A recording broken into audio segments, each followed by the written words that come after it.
أعوذ بالله من الشيطان الرجيم.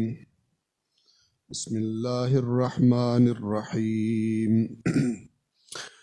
الحمد لله الذي نزل الفرقان على عبده ليكون للعالمين نذيرا، والصلاة والسلام على نبيه وسفيه الذي أرسله شاهدا ومبشرا ونذيرا وداعيا إلى الله بإذنه وسراجا منيرا،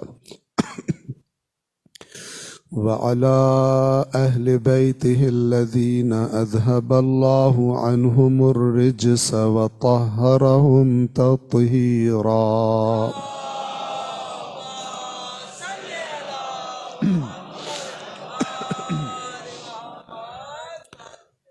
أما بعد فقد قال الله تعالى في القرآن الحكيم وهو أصدق القائلين: أعوذ بالله من الشيطان الرجيم بسم الله الرحمن الرحيم.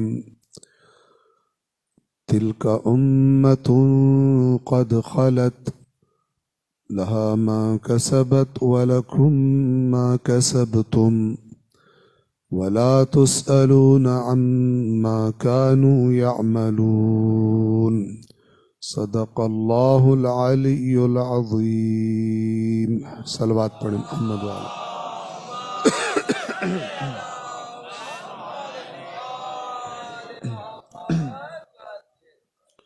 آپ عزیزان کی خدمت میں، مؤمنین کی خدمت میں، قرآن کریم کی سورہ مبارکہ البقرہ آیت نمبر 134 تلاوت کی ہے، اور انشاءاللہ ہماری یہ جو اللہ نے توفیق دی ہے، یہ 5 مجالس، ان میں ہماری گفتگو اسی آیت کریمہ میں اللہ تبارک و تعالی نے جو پیغام دیا ہے اور جو نکتہ بتایا ہے،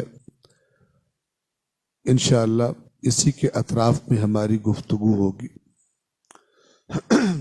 قبل اس کے کہ میں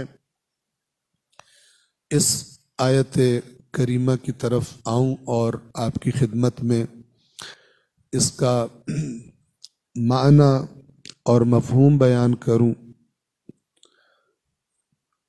ایک دو باتیں اوور آل قرآن کریم کے بارے میں، اور اس بات کے بارے میں کہ البتہ آپ کو انشاءاللہ یہ باتیں معلوم ہیں، لیکن کیونکہ اہم ہیں اور ان پر عمل بہت کم دیکھنے میں آتا ہے ہمارے معاشرے میں، تو ظاہر ہے تب تک انہیں کہنا ضروری ہے کہ جب تک ان کا اثر ہمارے معاشرے میں دکھائی نہیں دیتا. ہم مومنین کی خدمت میں عرض کرتے رہتے ہیں کہ بڑی عجیب و غریب بات ہے، بڑی تکلیف دہ بات ہے. شیعہ اور اہل سنت دونوں کی کتابوں میں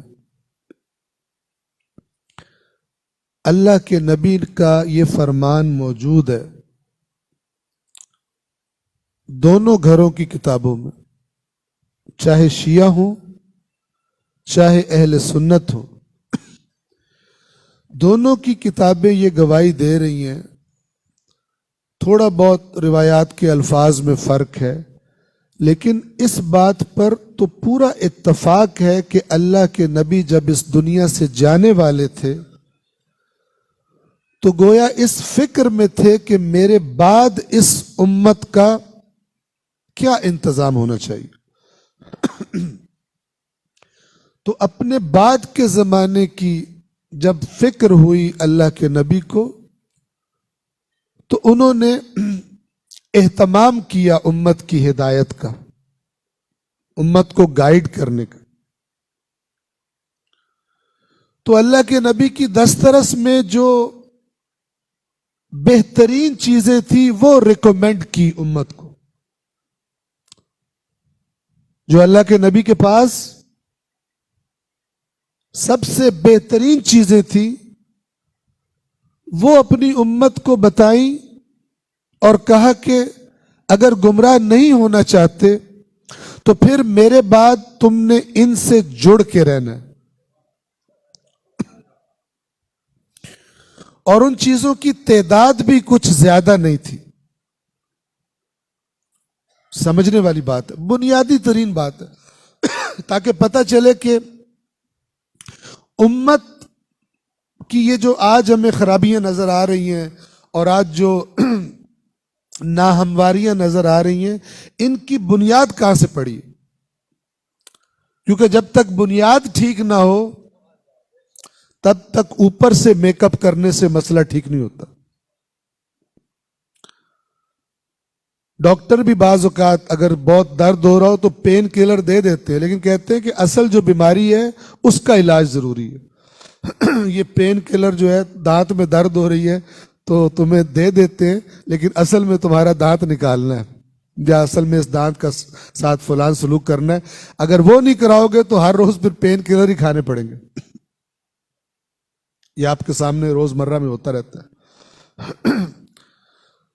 تو وہ جو اللہ کے نبی نے دو چیزوں کے نام لیے جو میں عرض کر رہا ہوں کہ شیعہ اور اہل سنت دونوں کی کتابوں میں موجود ہیں اور وہ سب کو پتہ ہیں، وہ ہیں قرآن اور فرمایا میری عطرت میرے اہل بیت. یہ تو کنفرم ہے کہ یہ دو باتیں، یہ دو چیزوں کے نام اللہ کے نبی نے لیے. کوئی تیسری چیز نہیں بتائی.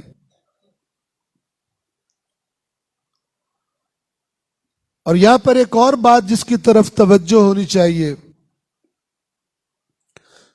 کہ یہ بات اللہ کے نبی نے کن سے کہی تھی؟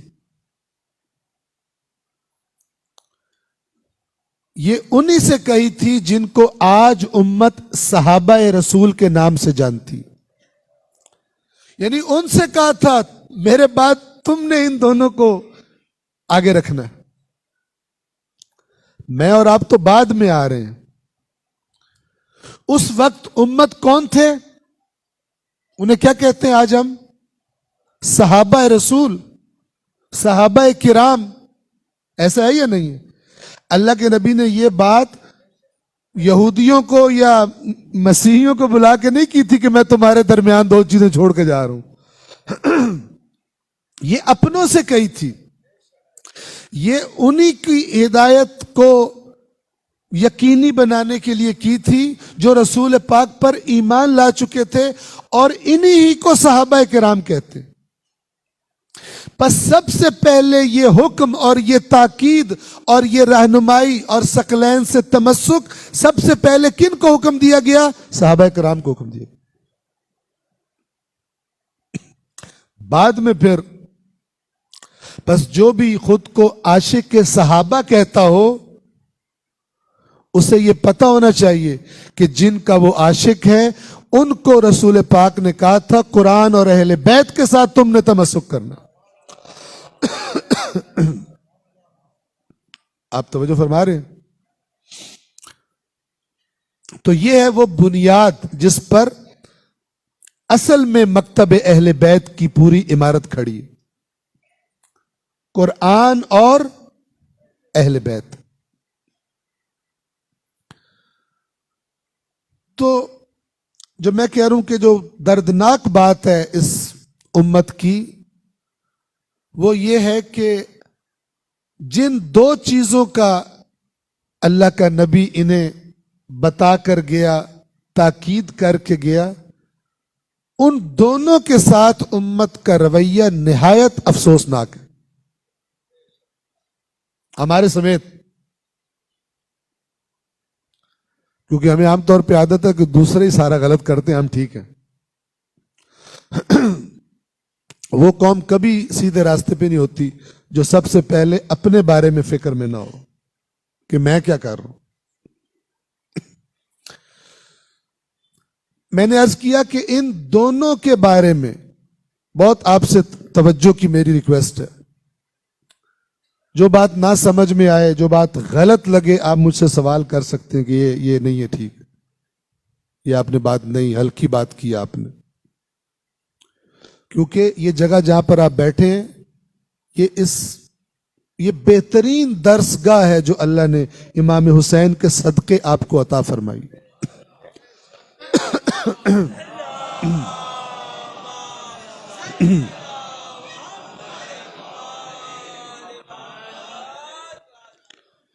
یہ اصل میں سیکھنے کی جگہ ہے، ورنہ کس کے پاس ٹائم ہے آج کی تیز دنیا کی دوڑ میں دین سیکھنے کے لیے؟ کس کے پاس ٹائم ہے؟ سب دنیا کی دوڑ میں لگے ہوئے. ہماری دعاؤں میں بھی دنیا غالب ہوتی ہے، ایسا ہے یا نہیں ہے؟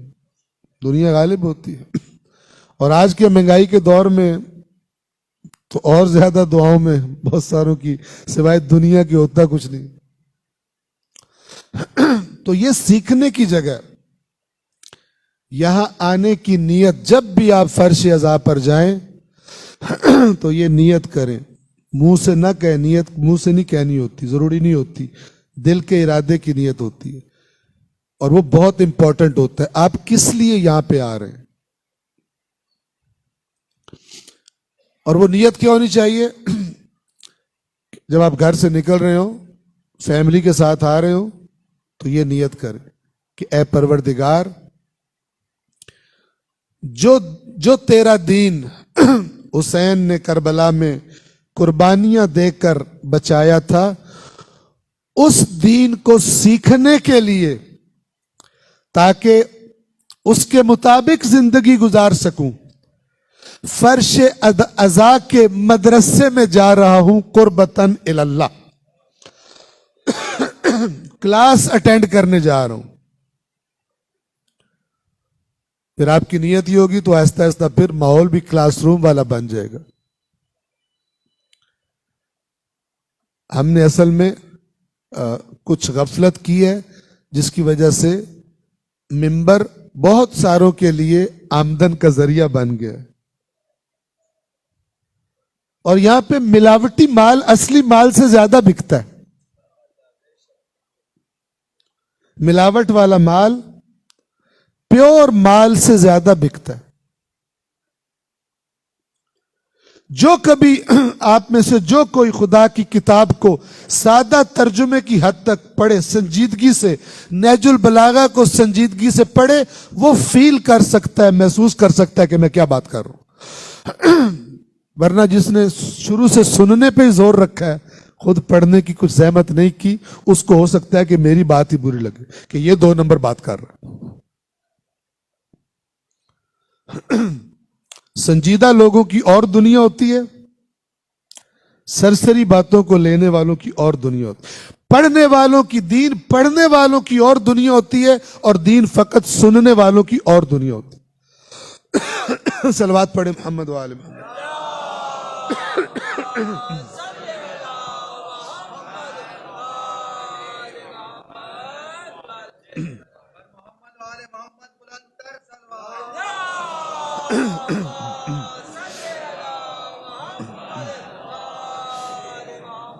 تو یہ 2 چیزیں ہیں، قرآن اور اہل بیت. سارا دین ان کے گرد گھومتا ہے.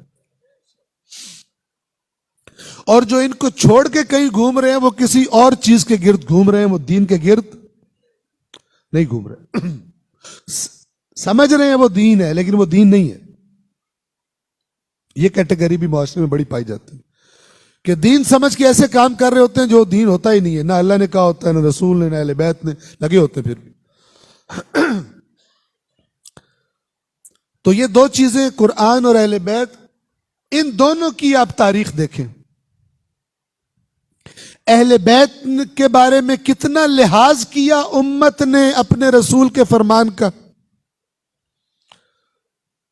یہ محرم اور سفر اسی کی گواہی دے رہے کہ کتنا لحاظ کیا. کربلا کا واقعہ اسی کی گواہی دے رہا ہے. امام حسن کو زہر دیا جانا اسی کی گواہی دے رہا ہے. امام علی کی اطاعت نہ کی جانا، ان کی نافرمانیوں، حتیٰ کہ ظاہری خلافت ملنے کے بعد بھی اسی پر گواہی دے رہا ہے کہ اللہ کے نبی نے جو فرمایا تھا اپنے اہل بیت کے بارے میں، اس کے بارے میں امت نے کتنی اللہ کے رسول کا لحاظ رکھا. یہ تو ہر مجلس کے آخر میں جو مصائب پڑھے جاتے ہیں وہ اسی کا بیان ہوتا ہے، اسی امت کی بد نصیبی اور بے قدری کا اور نافرمانی کا. دوسری چیز کہ آپ جو بھی حدیث پڑھیں گے ترتیب یہی ہوگی کہ میں تمہارے درمیان دو بھاری چیزیں چھوڑ کے جا رہا ہوں، قرآن اور اہل بیت. ہر جگہ پر پہلے قرآن کا نام ہے. اب جب بھی یہ روایت پڑھیں گے، شیعہ کتب میں پڑھیں، سنی کتب میں پڑھیں، ترتیب میں پہلے نام کس کا آئے گا؟ قرآن کا. کیوں؟ اس لیے کہ قرآن یعنی اللہ، اللہ کا کلام، اللہ کا حکم اسے پہلے ہی آنا چاہیے. کیونکہ چاہے رسول پاک خود ہو، چاہے آل رسول ہو، ان کو سب سے بڑھ کر اطاعت کرنی ہے اللہ کے حکم کی، جس کا نام قرآن ہے. اور ان کو معصوم بھی اسی لیے کہا جاتا ہے کہ وہ اللہ کے اس حکم کی پابندی میں کوئی خطا نہیں کرتے، نہ اس پر عمل کرنے میں اور نہ اس کو انسانوں تک پہنچانے میں. جو خطا نہیں کرتا اسی کو معصوم کے نام سے یاد کیا جاتا ہے. معصوم کی عصمت کا بہت گہرا تعلق ہے قرآن کے ساتھ. کیسے؟ قرآن یعنی حکم خدا.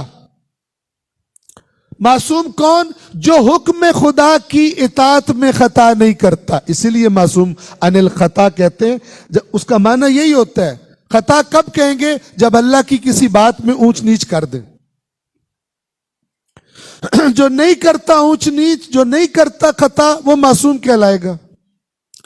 تو وہ اللہ کا حکم کون سا ہے؟ اس حکم کا نام قرآن ہے. اور اس کی گواہی آپ کو قرآن مجید سے، فرامین اہل بیت سے فراوان مل جائے گی. ایک آیت میں ذکر کر دوں، یہ سورہ زخرف کی آیت نمبر 43 ہے. جب میں یہ اس سورہ کا نام لیتا ہوں بعض جگہوں پر تو ایسے دل میں سوچ آتی ہے کہ جب میں سورہ زخرف کہہ رہا ہوں تو ہو سکتا ہے کوئی بندہ دل میں کہے ہوگی، ہمیں کیا پتا. آپ کہہ رہے ہیں تو ہوگی، چونکہ قرآن سے ہماری اٹیچمنٹ بہت زیادہ ہے. بعض صورتوں کے تو نام بھی نہیں پتا. تو زخرف بھی قرآن کی مظلوم صورتوں میں سے ایک صورت ہے. مظلوم اس اعتبار سے کہ جس کے زیادہ ہمیں وظیفے نہیں بتائے گئے، ثواب نہیں بتائے گئے، تو وہ غریب الوطن صورت ہے. اس سورہ کی آیت نمبر 43 میں اللہ کا یہ حکم ہے اپنے رسول کو، فَاسْتَمْسِكْ بِالَّذِي أُوحِيَ إِلَيْكَ. تو اے رسول آپ تمسک کریں. وہی لفظ ہے تھوڑے سے فرق کے ساتھ. حدیث ثقلین میں کون سا لفظ آیا قرآن اور اہل بیت کے بارے میں؟ ما ان تمسکتم بہما. جب تک تم نے، اے میری امت، اے میرے صحابہ، جب تک تم نے قرآن اور اہل بیت دونوں سے تمسک کیا، لن تضلوا بعدی، میرے بعد کبھی گمراہ نہیں ہوگے. توجہ فرمائیے. تو یہ تمسک کا لفظ، تمسک کا مطلب کیا؟ یعنی تم نے میرے بعد انہی دو کی بات ماننی ہے، ان دو سے تم نے کبھی جدا نہیں ہونا، ان کا دامن کبھی نہیں چھوڑنا. وہی لفظ اللہ قرآن میں اپنے رسول سے فرما رہا ہے، وہی حکم دے رہا ہے. فَاسْتَمْسِكْ، اے رسول آپ مضبوطی سے تھام لیں، آپ تمسک کر لیں. کس کے ساتھ؟ بِالَّذِي أُوحِيَ إِلَيْكَ، اس وحی کے ساتھ، یعنی اس قرآن کے ساتھ جو آپ کی طرف وحی کیا جا رہا ہے، نازل کیا جا رہا ہے. یہ آپ کریں،